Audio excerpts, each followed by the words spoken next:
बशीर अहमद, मिसवाका ने, दातरा ने, तस्वीर ने।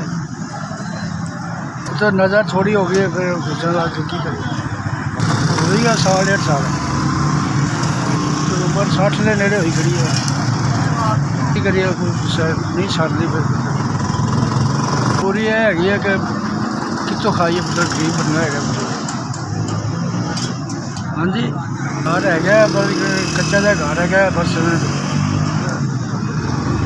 हाँ जी, अपना घर है, कच्चा जहा घर है।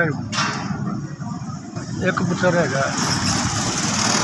पुत्र मेरी नज़र कमज़ोर है, जब मिसवाका बेचना, एक बच्चा है मेरा, दातना बेचना, रोजी कमा के खाना। गरीब बंदा है, बिल्कुल मजदूर आदमी हाँ। काफ़ी मेहनत की है जी, बुढ़ा बंदा हूँ, सारी जिंदगी मेहनत की है, मजदूरी करना, तो किसी के हथ नहीं फैलाता। ठीक है, अपनी मजदूरी करके खाना। गरीब आदमी है जी, एक बच्चा है, तो नज़र घट गई है, इस वास्ते मजदूरी करना, दातरा बेचना, मिसवाका बेचना। मोबाइल नहीं है मेरे को जी।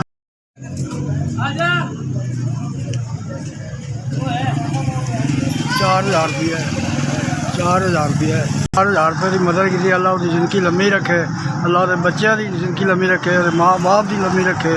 अल्लाह ताला उसकी जिंदगानी लम्मी रखे। बेटा तुसें मेरी मदद की, अल्लाह थोड़ी जिंदगी लम्मी रखे। 4000 रुपया दिता है, अल्लाह ताला बच्चे